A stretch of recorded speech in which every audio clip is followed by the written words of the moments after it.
hari ini. Assalamualaikum dan salam sejahtera. Apa khabar anda semua penonton setia wanita hari ini? Kami berdua berharapkan agar anda semua dalam keadaan yang baik, sihat, sejahtera dan segala yang anda angankan, impikan menjadi kenyataan, insya-Allah. Amin. Dan Farin hari ini kan, Farin tadi dari sekolah anak kan? Ya.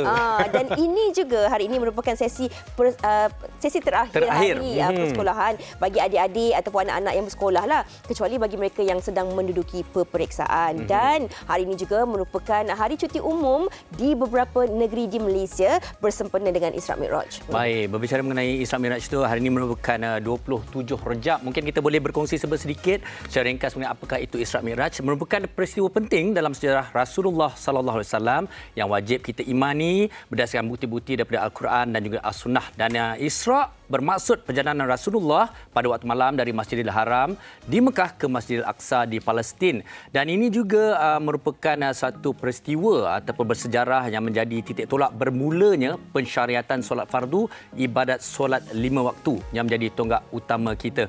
Jadi ini harus kita hayati dan juga kita imani. Dan kalau kita nak berbicara juga, ini merupakan antara signifikannya Masjid Al-Aqsa di Palestin yang menjadi masjid suci bagi kaum muslimin. Itu sedikit mengenai Isra' Mi'raj. Jadi salam Isra' Mi'raj diucapkan kepada semua. Dan kalau kita bercakap tentang musim cuti ataupun perancangan cuti sekolah ni, maklumlah hari Sabtu nanti ini juga merupakan sambutan Tahun Baru Cina, yang mana ia juga merupakan cuti panjang. Jadi ibu bapa pun dah mula merancang pelbagai aktiviti-aktiviti untuk dilakukan bersama dengan seisi keluarga. Tapi ini sukalah kita ingatkan diri kita dan juga anda penonton-penonton untuk kita saling sentiasa mengingati dan menjaga tentang keselamatan diri, waimah dari sudut kesihatan dan juga sudut-sudut yang lain. Ini kita nak kongsikan tentang tragedi yang berlaku petang semalam, Fahrin. Baik, dan berdasarkan petikan berita ini di mana 2 mayat terakhir ditemukan pagi ini, dan 2 lagi kanak-kanak perempuan yang dihanyutkan kepala air di Sungai Kenjur dekat Kampung Poh Bidor di sini ditemukan lemas. Dan pengarah Jabatan Bomba dan Penyelamat Malaysia, Sayani Saidun, berkata mayat Hanum Marisa Azam berusia 2 tahun ditemukan oleh pasukan penyelamat pada 9 pagi, manakala mayat Hana Mikaila Azam 7 tahun ditemukan selang 10 minit kemudian. Ya, ini adalah tentang tragedi kepala air yang mana seperti yang telah pun dilaporkan oleh media, iaitu 4 beranak yang berkelah bertukar tragedi pada petang semalam, yang mana si ibunya ditemukan lemas, manakala 3 anaknya hilang akibat dihanyutkan kepala air sewaktu beriadah pada jam 4.30 petang semalam. Jadi sama-sama kita ucapkan salam takziah kepada ahli keluarga mangsa, dan inilah untuk sama-sama kita juga ingatkan diri kita dan juga anda penonton untuk kita saling menjaga keselamatan diri kita bersama, insya-Allah. Betul, Fiza, bukan sahaja mengenai destinasi percutian tetapi juga keselamatan di jalan raya, pemanduan yang selamat, pemanduan yang berhemah dan sentiasa bersiap siaga dengan apa jua keadaan yang sejak akhir ini kalau kita dapat saksikan banyak kejadian-kejadian tidak disangka berlaku di sekitar kita. Benar. Okey, kalau kita bercakap tentang menjaga diri kita ini, Fahrin, dia tidak tertakluk kepada apa yang berlaku dari sudut fizikal ataupun luaran saja. Namun apa yang paling penting sekali, apatah lagi kalau kita bercakap tentang diri kita yang dah meningkat usia, golongan wanita khususnya, pastinya untuk kita menjaga tentang kesihatan diri. Tapi kan sejauh mana ramai dalam kalangan wanita ataupun rakyat Malaysia ni tahu prihatin tentang HPV ataupun kanser HPV, kanser pangkal rahim ini. Hari ini yang nak kami kongsikan bersama dengan anda penonton-penonton wanita hari ini. Dan terlebih dahulu kita saksikan sedikit kompilasi TikTok yang ada berkaitan dengan topik kita hari ini. Silakan.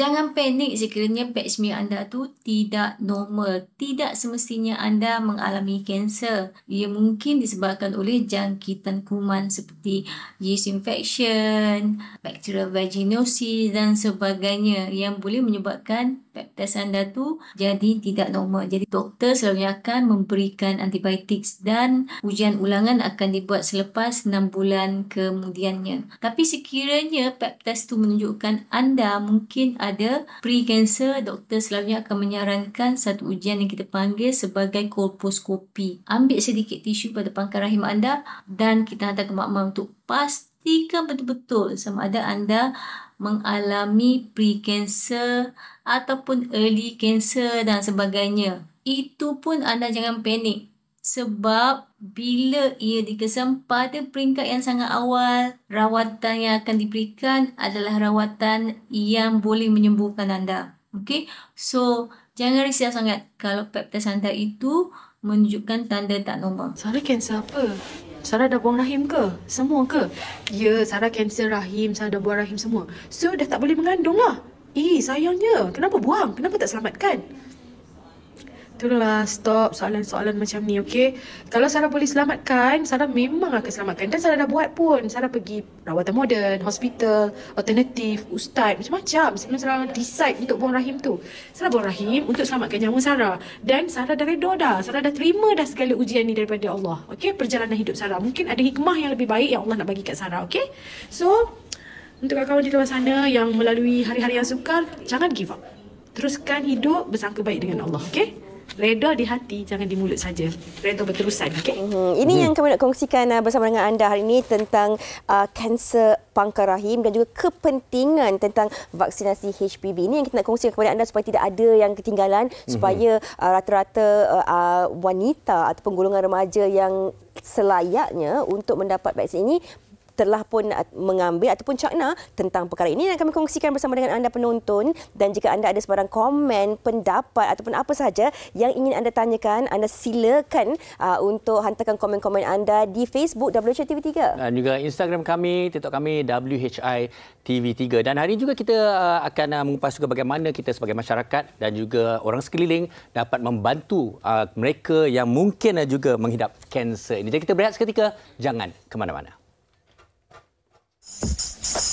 Wanita hari ini, wanita hari ini. Baik, kembali di Wanita Hari ini. Seperti mana anda saksikan, dekor kami di studio ini juga menjelang sambutan Tahun Baru Cina dan menjelang makan besar pada esok dan Tahun Baru Cina pada hari Sabtu. Kita mungkin nak imbas sikitlah tentang kuih-kuih ke apa ke, Fiza. Betul. Dan kalau kita untung duduk di Malaysia ni dengan rakyat yang berbilang kaum ni, sebab lain-lain perayaan ni kita pun dapat sama-sama merasai kemeriahan sambutan perayaan mereka ini. Dan hari ini di Wanita Hari ini sama-sama kita juga nak mengembalikan nostalgia ataupun ini antara menu kuih yang signifikan lah setiap kali menjelang Tahun Baru Cina. Ini antara menu yang popular, iaitu kuih kapit. Tasha pergi buat kuih ni, nak tengok macam mana dia buat. Silakan. Tidak lengkap sambutan Tahun Baru Cina tanpa menyediakan pelbagai jenis juadah dan snack ringan untuk dinikmati bersama keluarga dan tetamu. Dijadikan sebagai penyeri santapan buat tetamu yang hadir, antara juadah ringan yang wajib ada ketika sambutan perayaan ini adalah seperti kuih bakul, raugan atau bakwa, kuih bangkit dan juga kuih kapit. Mempelajari resepi keluarga turun-temurun dalam menyediakan kuih love letter ataupun lebih dikenali sebagai kuih kapit, Eng Jong Leong berusia 47 tahun, kini sudah hampir 20 tahun mengendalikan perniagaan kuih kapit ini. Sebab saya ingat dulu sama nenek kan, cara nak buat kuih kapit ini memang susah. Dan bila sampai saya dah besar kan, dah kurang nampak orang buat kuih kapit. Saya rasa itu memang susah nak buat lah. Bagaimana acuan, begitulah kuihnya. Lebih suka menggunakan cara tradisional seperti mana yang dipelajari dari neneknya.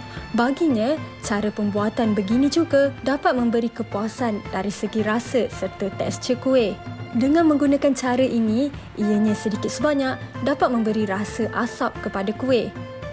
Sebab kalau bakar dengan elektrik, dia memang kurang rasa arang. Kalau dibakar dengan arang, macam cara yang dulu datuk nenek yang buatkan, baru ada rasa yang lama lah. Merupakan antara kuih yang mudah menyediakan bahan adunan dan dalam sehari dia mampu menyiapkan sebanyak 16 ke 17 tung kuih kapit bergantung pada tenaga pekerja yang ada. Masa saya kecil kan, tiap-tiap rumah saya rasa pun ada orang buat lah. Sebab dia bahan-bahan yang sedia ada di rumah, gula, tepung, telur, santan, kelapa memang sedia ada. Jadi menjelang Tahun Baru Cina, mesti ramai yang buat. Kemeriahan sambutan Tahun Baru Cina pastinya lebih meriah jika disambut bersama ahli keluarga serta rakan terdekat yang ada, sekaligus dapat menikmati bersama kuih kapit yang amat sinonim ketika musim perayaan. Kita di kesempatan ini mengucapkan selamat Tahun Baru Cina di Wanita Hari ini. Tapi Fiza, saya nak tanya awak sesuatu lah juga. Okey, dalam Satu je, tanya dua. Okey, awak nak jawab dua boleh? Okey. Dalam banyak-banyak tapak, orang tak suka tapak ni. Tapi sekarang ni ada orang sangat suka tapak ni sampai dia makan-makannya. Nak buat tahu ke buat tak tahu? Nak link ke buat tahu. Okey. Ini kita nak kongsikan tentang kek tapak kuda. Tapak kuda. Tapi kan awak, okay. kalau macam saya kan, saya rasa ini antara menu kalau hari raya dah daripada 5, 6, 7 tahun dulu, saya memang dah kerap order kek ni daripada Sarawak ataupun kawan saya.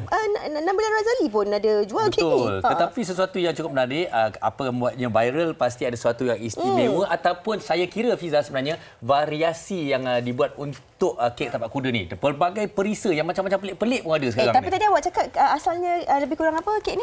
Ya? Apa tadi? Saya teringat ni baulu lapis. Betul ke Syafril? Dia sebenarnya teknik pembuatan dia lebih kurang lah sebab dia banyak menggunakan telur kan. Jadinya kalau kek tapak kuda ni macam yang Fiza cakap tadi lah, dia sebenarnya memang dikomersialkan di Sarawak lah pada asalnya untuk di Malaysia ni. Tapi resepi dia ni memang berasal daripada Brunei. Yes, Jadi Syafli bersama kita Betul. pada hari ini untuk kepada kita. Hari ini antara sedikit perbezaannya adalah kita buat tapak kuda mini lah. Betul. Ini anak kuda lah. Betul. Kuda padi orang panggil. This is little pony. Yes.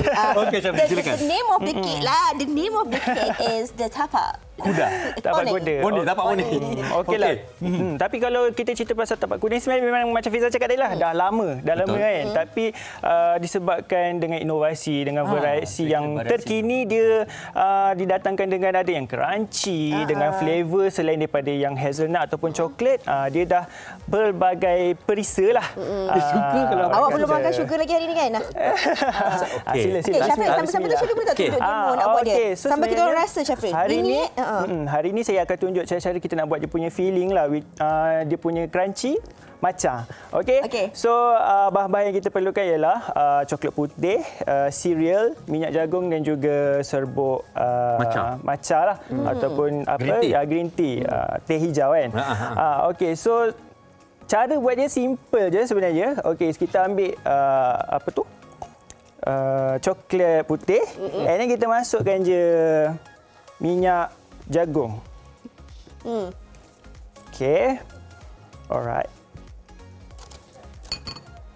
And then kita akan masukkan dekat dalam microwave. Ya. Kita panaskan selama 30 saat je lah.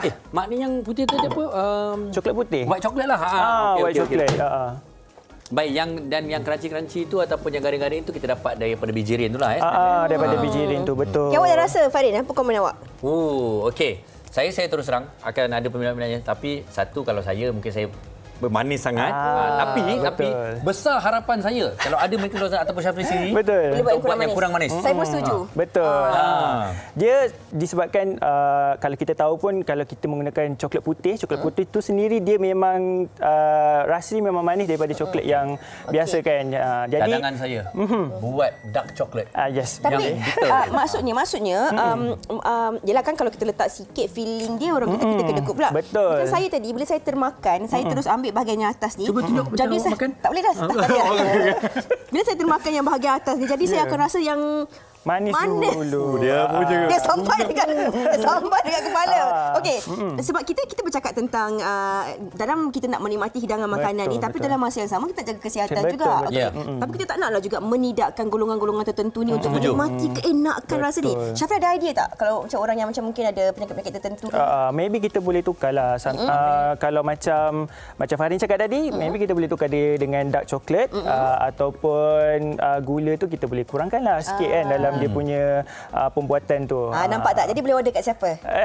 Boleh order kat saya. Tapi saya nak bagi tahu, ni saya nak pujilah. Memang dia punya dough kek tu sangat-sangat lembut. Sebab kalau kita cakap tentang kek ni, kadang-kadang bila dah potong macam ni dia akan jadi keras tau Farin. Betul. Tapi Syafri punya kek ni, Allah tuanku, moist sangat, lembut sangat. Ni saya jujur saya tak tipu nampak ni. Makan lagi. Memang Memang dia lembut moist. sangat. Kenapa dia moist? Okey, sebenarnya kalau kek tapak kuda ni dia ada perbezaan lah dengan kek gulung ataupun chiffon. Kek chiffon kan dia ada perbezaan dia dari segi pembuatan dia lah. Jadi kalau kita nak pastikan kek kita tu dalam keadaan lembut, moist, ingredient dia, bahan-bahan dia sangat penting lah. Premium lah ni. InsyaAllah premium betul lah. Awak punya base ni je pun lah. Base ni pun dah sedap ni. Okey, sambil-sambil tu penonton-penonton mungkin nak tahu juga. Okey, sambil Syafril bagi tahu tips nak pastikan kek ni tak berkulat. Sebab kadang-kadang kek yang sedap ni yang guna butter ni 3 hari dia tahan. Selalunya 3 ke 5 hari. Sebab pernah saya beli kek untuk budak-budak adik-adik ni dekat sini.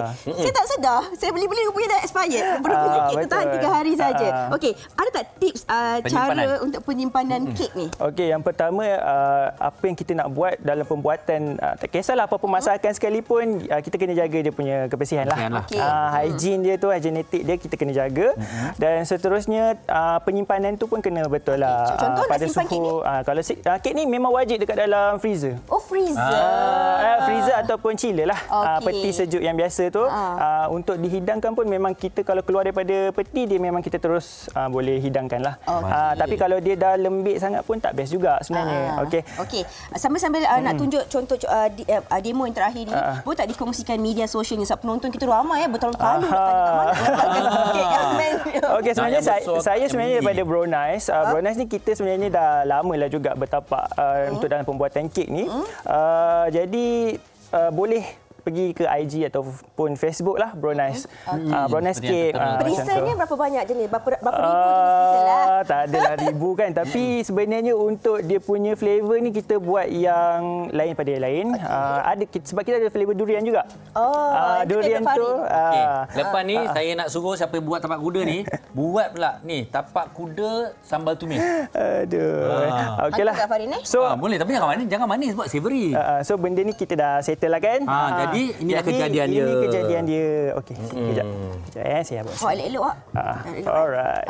Okey, tapi kan sambil-sambil tu apa yang menariknya juga sebab kadang-kadang mungkin terlalu besar kek tu, portion dia pun besar lah, orang nak makan tak habis dan sebagainya kan. Betul. Tapi bila dia mini ni saya rasa dia just nice lah. Betul. Boleh cuba berbagai variasi dalam satu masa. Kadang-kadang orang nak rasa dulu. Betul. Saya rasa satu potongan ni kita boleh kongsi berdua sebenarnya kan. Kalau orang yang tak makan manis sangatlah. Okey, Safli.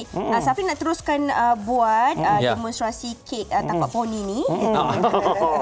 Okey, tapi kita juga ingin mengajak tumpuan anda kembali kepada topik kita pada hari ini dan kita akan buka dengan trivia yang telah disediakan pada hari ini. Kita saksikan.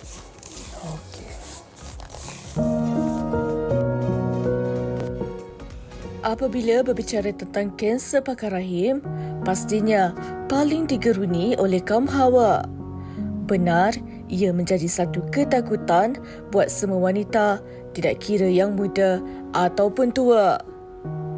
Namun begitu, kanser cervix atau kanser pakar rahim ini lebih berisiko kepada golongan wanita yang berumur lebih dari 30 tahun. Antara simptom utama yang dialami oleh pesakit kanser pakar rahim adalah pendarahan pada faraj, sakit belakang yang kerap dan juga keputihan yang berair dan berdarah. Tahukah anda, kanser pakar rahim ini juga merupakan kanser ketiga paling tertinggi dihidapi oleh wanita selepas kanser payudara dan usus besar. Namun begitu, punca utama bagi masalah kesihatan ini adalah kerana pendedahan terhadap jangkitan virus HPV. Kes jangkitan HPV ini disebarkan melalui hubungan seks. Tahukah anda, gejala lain bagi pesakit kanser cervix ini adalah kerap membuang air kecil dan akan terasa sakit apabila membuangnya. Jika terdapat tanda-tanda awal dan inginkan kepastian, segeralah mendapatkan rawatan sewajarnya.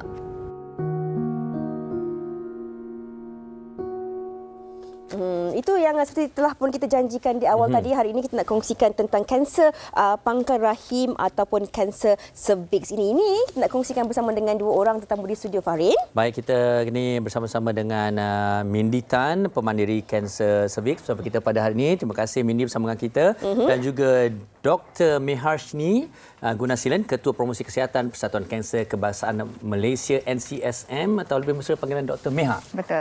Terima kasih. Baiklah doktor. Terima kasih kerana sudi bersama dengan kami pada hari ini. Kita sebagai golongan orang wanita perempuan ni, kita selalu sebut tentang kanser rahim, kanser pangkar rahim ataupun kanser cervix ni. Tapi sejauh mana dan seramai mana yang sebenarnya faham dan tahu tentang kanser pangkar rahim ataupun kanser cervix ni? Mungkin doktor boleh kongsikan sedikit. Okey, salam sejahtera, Zhao Shan Hao dan juga wanakem kepada setiap hadirin yang datang pada hari ini. So let's begin dengan cerita tentang kanser cervix ya. Okay. So kanser cervix sebenarnya adalah kanser yang ketiga paling lazim dalam kalangan wanita dan hampir 95% kes kanser cervix adalah disebabkan oleh virus atau jangkitan human papilloma virus HPV.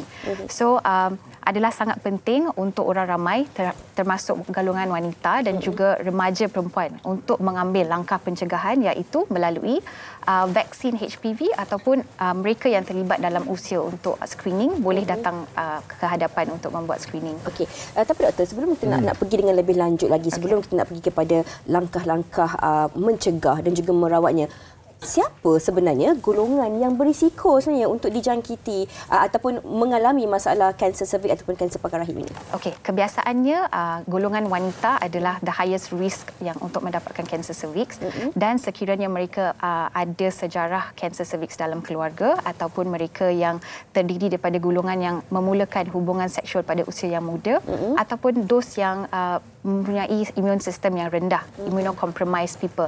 For example, kalau contohnya mereka mempunyai HIV atau AIDS ataupun menerima organ daripada orang lain, mempunyai risiko yang lebih tinggi untuk jangkitan HPV dan jangkitan HPV ini boleh berterusan untuk bertukar menjadi kanser pada masa yang akan datang. So, dan selain tu, for those yang macam perokok atau mengambil alkohol juga mempunyai risiko untuk mendapatkan kanser cervix. Untuk kanser cervix ini bermakna puncanya sememangnya kuman HPV tadi tu ya? Kebanyakan kesnya almost 95% disebabkan oleh jangkitan virus HPV. Okey. Baik, bagi Mindy sendiri sebagai seorang cancer survivor ataupun pemandiri kanser kan, mungkin peringkat awal ketika Mindy dapat tahu mengidap kanser ini, bagaimana boleh kongsikan kita dengan pengalamannya dan bagaimana ketika buat saringan dan sebagainya? Okey, salam sejahtera dan terima kasih atas jemputan. Okey, pada awal masa saya tahu, saya pun nervous sangat sebab there's no history in our family. Dan I tak selalu tengok awareness about cancer cervix. So macam mana I tahu dari annual check-up I ada buat pap smear. Sebab the last round saya buat ialah 2019. Then 2020 kan MCO. Lepas tu I pregnant, so I tak buat. Then 2021 pun on off buka. So doktor cakap kalau tak ada apa-apa yang serius jangan datang. I buat the pap smear and annual check-up November 2021.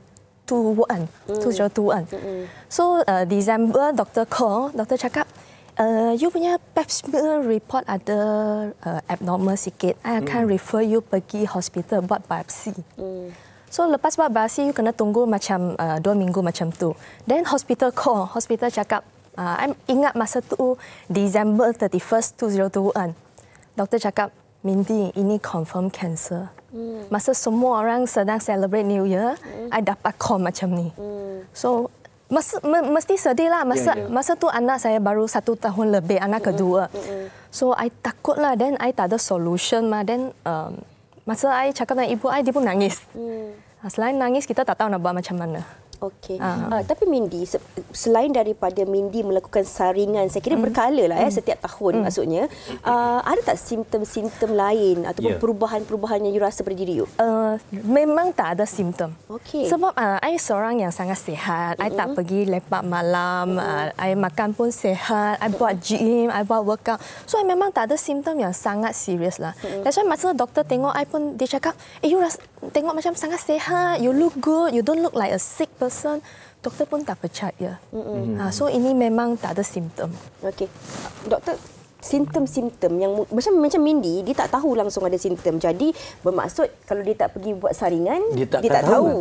Maksudnya mungkin 5 tahun lagi pun dia tak tahu kalau tak ada simptom. Tapi apa yang perlu golongan wanita khususnya sekurang-kurangnya ambil pedulilah tentang simptom-simptom kecil yang jangan kita abaikan, doktor. Okey, pada permulaan kanser cervix memang ada tanda-tanda yang boleh dikenal pasti seperti pendarahan daripada bahagian faraj selepas hubungan seksual bersama pasangan ataupun di antara kamu punya period atau head, ataupun kita panggilkan pendarahan selepas menopause. So ini adalah tanda-tanda awal yang kita boleh tengok, dan selain itu kadang-kadang untuk golongan wanita mereka boleh juga mempunyai macam bau busuk daripada bahagian bawah faraj, kehilangan selera makan, kurang berat badan secara drastik dan juga sakit di bahagian kawasan pelvis dan bahagian tempat faraj.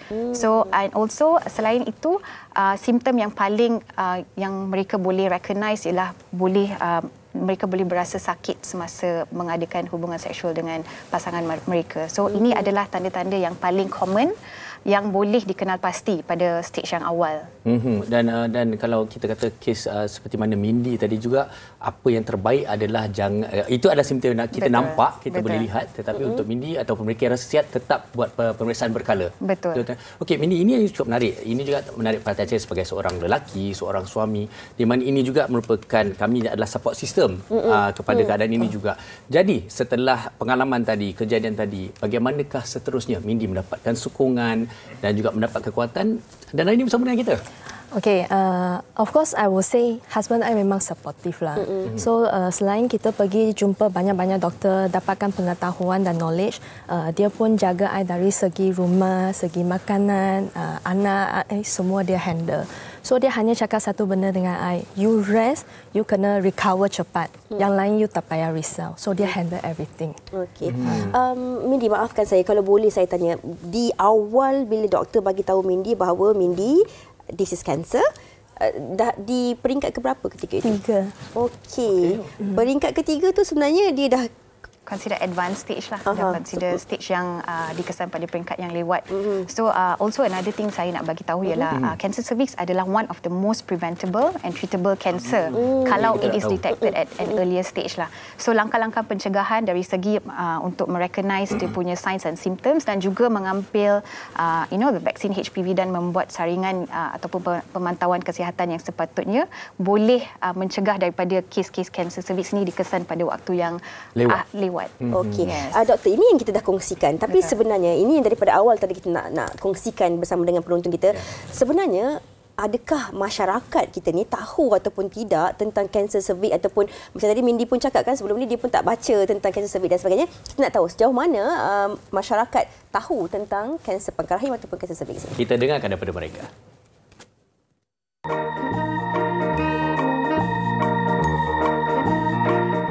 Kanser pangkal rahim setakat ni belum tahu secara detail lah.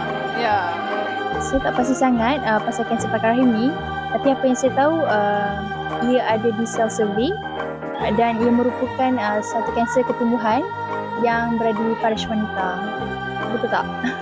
Macam saya, pengetahuan tentang kanser pangkal rahim tidak berapa luas, tapi apa yang saya tahu, pesakit kanser pangkal rahim ini bermula dari tanda-tanda awal seperti perdarahan yang amat banyak di bahagian faraj, dan juga pesakit ini sering menghadapi sakit belakang. Itu yang saya tahu tentang kanser pangkal rahim. Apa yang saya tahu mengenainya, kita kena buat regular check-up lah untuk kanser ini. Kalau daripada awal kita dapat detect, insyaAllah ada cara untuk perubatan untuk kita atasi. Jadi sebenarnya Fiza, memang sesuai lah topik kita pada hari ini, kerana mungkin ramai juga rata-rata di luar sana yang jujur mereka kurang pasti mendengar tetapi kurang pasti tentang kanser cervix ini. Okey, kita nak baca komen daripada penonton kita di Facebook, Doktor. Ramai yang bertanyakan soalan. Ada banyak sangat soalan ni, banyak sangat. Okey. Kita bacakan beberapa lah. Okey, silakan. Katanya siapa tu? Jasmine, doktor dah jawab. Dia kata bagaimana kanser rahim boleh berlaku, jangkitan kuman ataupun genetik, doktor dah jawab di awal tadi. Okey. mungkin ini soalan Aina Najwa. Dia kata, please notice my question. Kalau kerap kencing tak lawas, boleh menyebabkan kanser cervix juga ke, doktor? Okey, pada peringkat yang advance ataupun peringkat yang lewat, kalau kanser cervix dikesan, maksudnya kanser tu tak terhad pada bahagian cervix saja. So maksudnya dia sudah merebak ke organ lain. So kalau contohnya kanser ini merebak ke organ lain seperti di kawasan tempat kencing, your urinary bladder ke apa, dia boleh cause compression dan simptom seperti kerap kencing dan kepuasan bila dah habis kencing tu tak rasa puas, and then rasa macam pressure on your urinary bladder tu akan ada. So ini adalah simptom-simptom kalau kanser ini telah merebak ke organ lain. Satu lagi doktor, saya ringkas daripada Syasha ni. Salam dan bercahaya. Ibu saya baru saja diagnosis kanser rahim. Sekarang ni dia jalani radioterapi. Soalan saya, adakah saya sebagai anak perempuan berisiko tinggi untuk mendapat kanser seperti ibu saya? Okey. So bila memang ada sejarah kanser cervix dalam keluarga, golongan yang the siblings of the family actually memang ada risiko untuk mendapatkan kanser, bukan setakat kanser cervix saja, tapi meningkatkan risiko untuk kanser-kanser lain juga. So langkah pencegahannya ialah memang kena buat saringan ataupun rutin kesihatan untuk detect this type of cancers.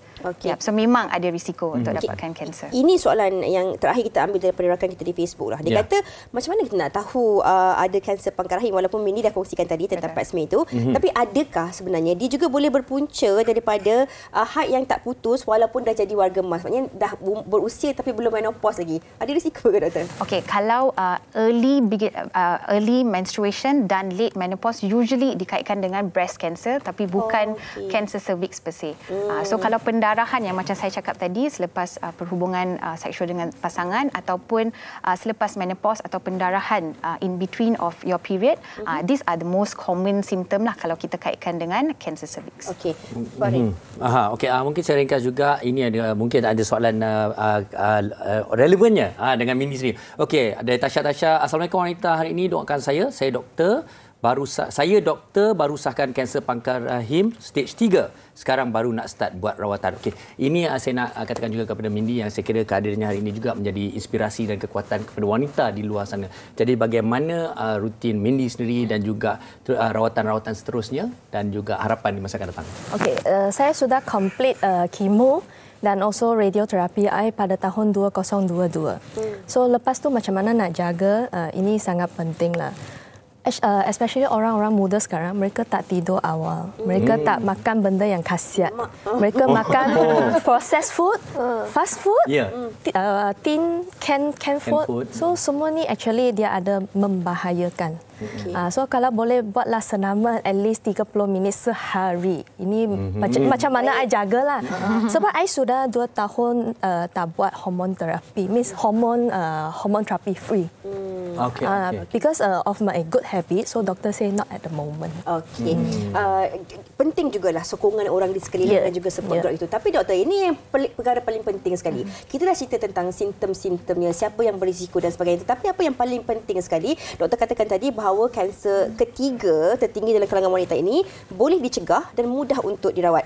Pencegahannya, mungkin ada program-program yang sedang dijalankan ketika ini bagi mengelakkan daripada boleh berlakunya kanser pangkal rahim ini. Okey, bagi pengetahuan kamu, saya dari pihak NCSM, National Cancer Society, kita telah memulakan program tanpa meninggalkan sesiapa pun menoktakan kanser cervix di Malaysia.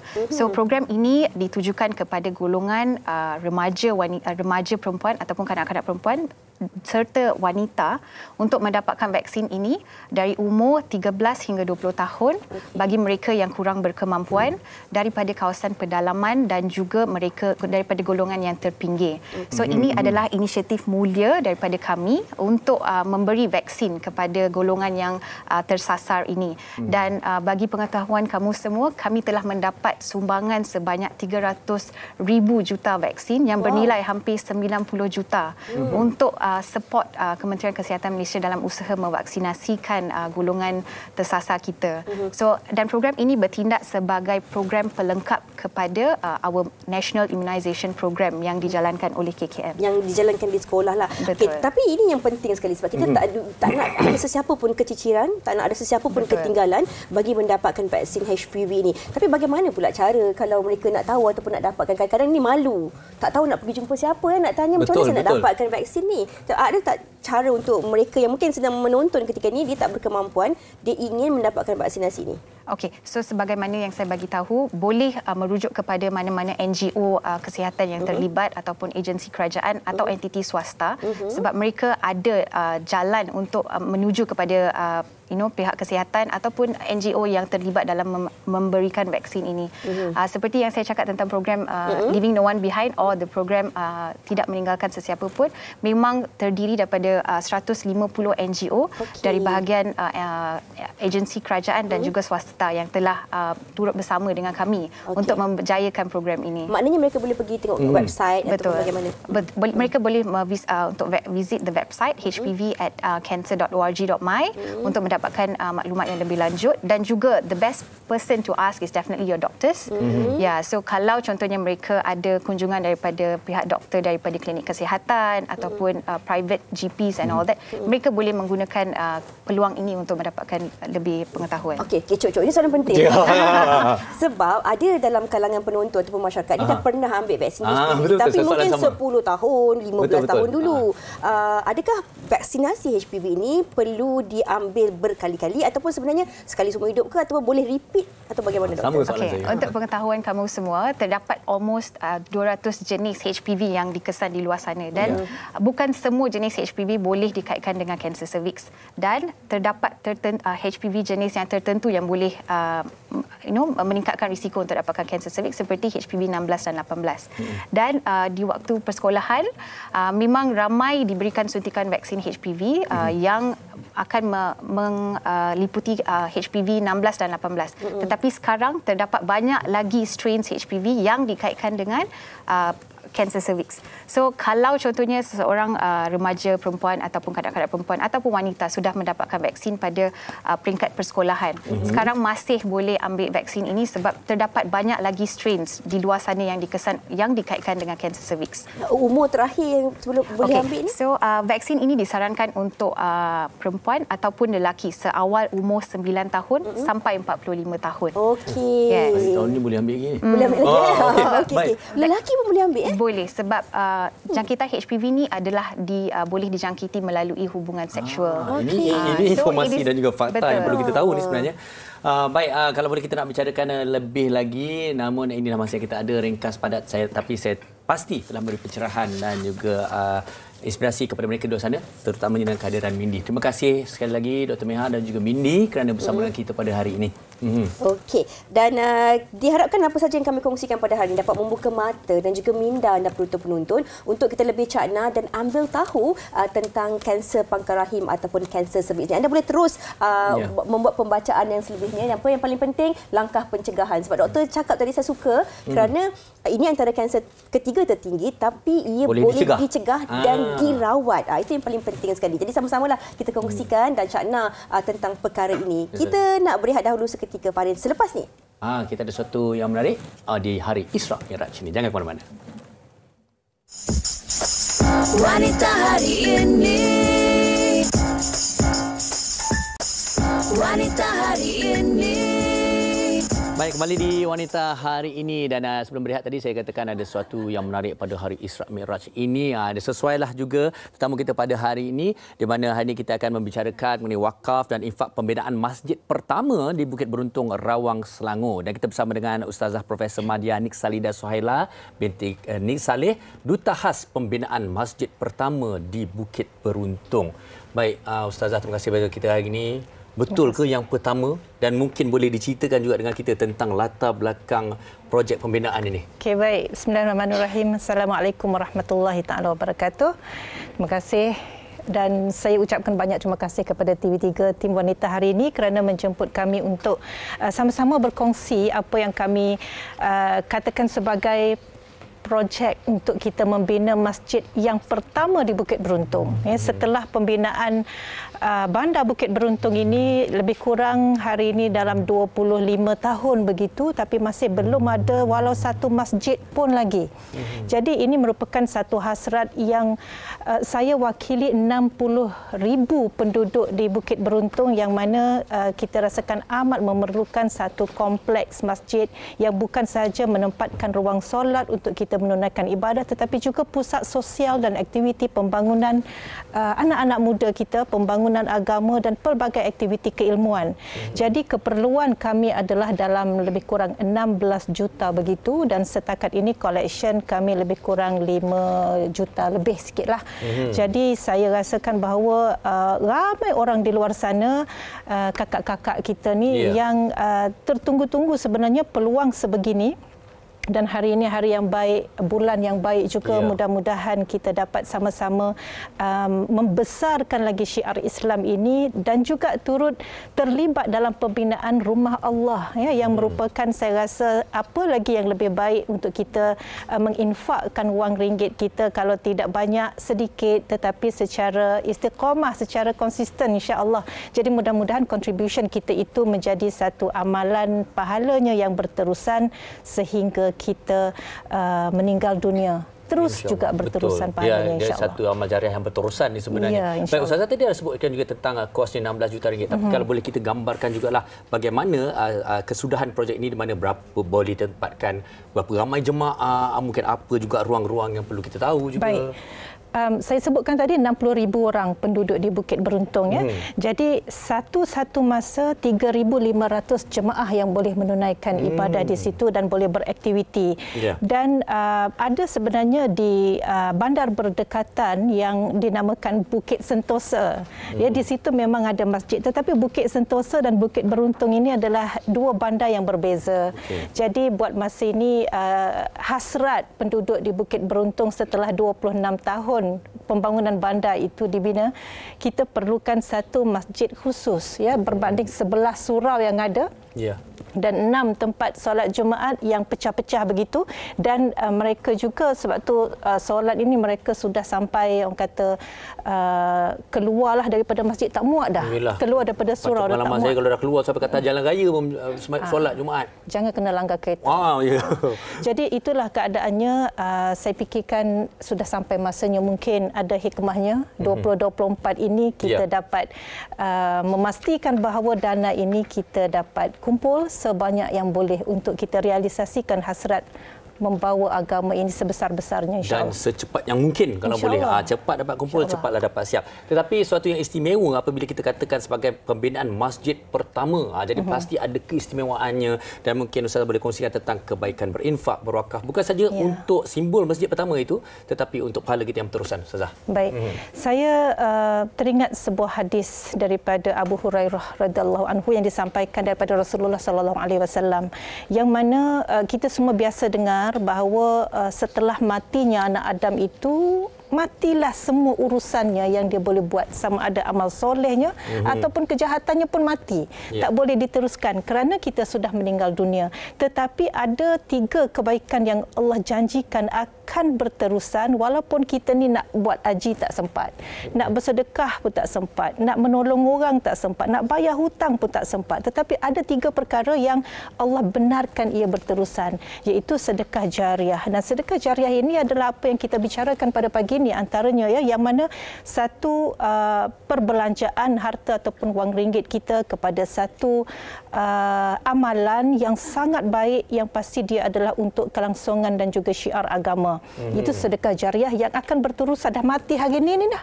Ya, tetapi berterusan juga sampailah kita diperhitungkan nanti di hadapan Allah Subhanahu Wa Taala. Kemudian yang kedua adalah ilmu yang bermanfaat, dan yang ketiga adalah doa daripada anak-anak yang soleh.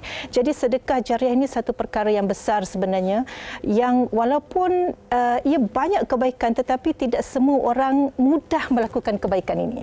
Walaupun kita tahu bahawa ia ni antara sebesar-besar kebaikan ya, yang mana kita lihat bagaimana Rasulullah sallallahu alaihi wasallam membina agama ini daripada keperitan, kesusahan, tetapi dipermudahkan kerana Khadijah Sayyidina Khadijah itu ya radhiyallahu anha ini sangat membantu dari segi material. Baik. Jadi kehidupan kita hari ini memang tidak boleh lari daripada keperluan itu. Jadi bila berbicara mengenai dipermudahkan, kehadiran Ustazah juga hari ini memudahkan juga kita, dan juga apa yang tertera kepada anda. Jadi untuk di penghujung ini Ustazah, sila seru kembali kepada penonton-penonton kita dan masyarakat di luar sana, bagaimana cara yang mudah untuk menyumbang pada projek ini. Baik, nampaknya ramai yang dah mula tertanya-tanya ni kan. Semua nak menyumbang, semua nak menunjukkan rasa kasih, cinta dan sayang kepada Allah dan Rasul.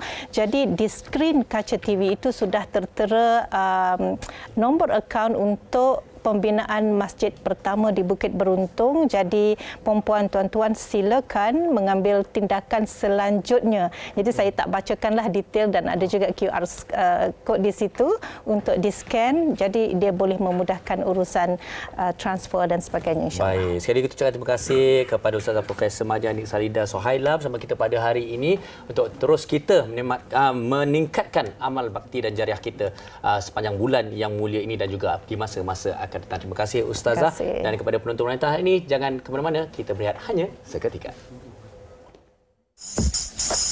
Wanita hari ini.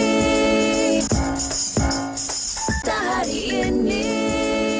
Kembali bersama kami di Wanita hari ini. Kita dah pun sampai di penghujung siaran kita dan kami harapkan ada banyaklah juga manfaat yang dapat kita peroleh daripada awal sampailah ke hujung ni. Betul. Awak bila nak ambil ni vaksinasi? Saya Farin, saya dah pernah ambil vaksinasi tu 10-11 tahun dululah. Tapi macam doktor kata boleh ambil lagi sebab saya ingatkan sekali seumur hidup je. Tapi insya-Allah orang kata yang penting kita usaha. Selebihnya kita serahkan pada Yang Maha Kuasa. Okey. Ini ada sesuatu yang kami nak kongsikan kepada anda. Ramadan dah semakin dekat. Jadi cuba teka apa yang orang akan cari dulu. Selain baju raya, mestilah kurma.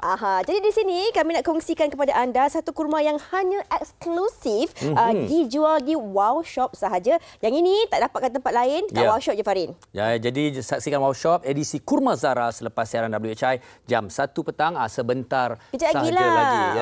Kejap lagi dah jual kurma. Betul. Tadi dah bersedekah bersama dengan Isra Mi'raj ni. Lepas ni bolehlah beli kurma. Nampak? Saya kipaskan awak ni. Sejuk, saya raikan rakan hos saya. Tapi Fahrin, kalau kita cakap tentang raikan ni, kita janganlah raikan orang luar je. Kadang-kadang kita ni sibuklah nak raikan rakan kita dekat sekolah lah, kat pejabat dan sebagainya. Sampai terlupa ini bagi yang dah mendirikan rumah tangga. Dia lupa nak raikan pasangan dia. Sebenarnya kalau boleh kita raikan hari-hari, tapi mungkin ada sesuatu juga yang istimewa yang kita boleh raikan pasangan, bukan saja untuk mengeratkan hubungan rumah tangga ataupun di antara suami dan isteri juga, tapi untuk keharmonian jangka masa panjang. Orang kata kena spark tu kena dari semasa ke semasa. Itu orang kata butterfly terbanglah tinggi. Tapi saya nak puji Fahrin lah. Hari ini Fahrin bukan saja meraihkan pasangan, tapi Fahrin juga meraihkan pasangan, isteri dan juga anak dan juga rakan-rakan anak di sekolah. Anak cuti sekolah kan. Hari ini tadi Fahrin bersama dengan anak-anak di sekolah mana tadi? SKTTI 2, anak-anak PPKI di sana. Alhamdulillah ceria semua mereka menjalani cuti sekolah ini, dan seperti mana kami katakan tadi, selamat bercuti sekolah, hujung cuti hujung minggu yang panjang ini, jagalah diri, jaga kesihatan, habiskan masa berkualiti bersama keluarga. InsyaAllah raikan insan yang anda sayangi. Jangan tunggu hari-hari istimewa. Hari-hari kita raikan insan-insan yang kita sayangi, kita hargai mereka. InsyaAllah esok kami kongsikan topik ini bersama dengan anda. Selamat berhujung minggu juga, walaupun ada yang dah start cuti esok, cuti panjang. Yang paling penting terus menonton Wanita Hari Ini. Assalamualaikum. Bye. Usahawati ibu istri permaisuri. Wanita hari ini di zaman modern masih kekalkan adatnya. Dihormati, disayangi, disanjungi. Dia usahawati aliran masa kini, dia penyambung warisan Sri Kandidia. Lemah lembut baik budi pekerti, tapi tekal hati dia tambah berani pendidik. Puteri dalam hal jati diri dia, permaisuri kepada si suami, kepada anaknya. Dia ratu di hati, tunggak keluarga, kalau bukan dia siapa lagi. Wanita hari ini bijak mengatur, mengurus mata watanya. Usahawati ibu istri permaisuri. Wanita hari ini di zaman modern masih kekalkan adatnya.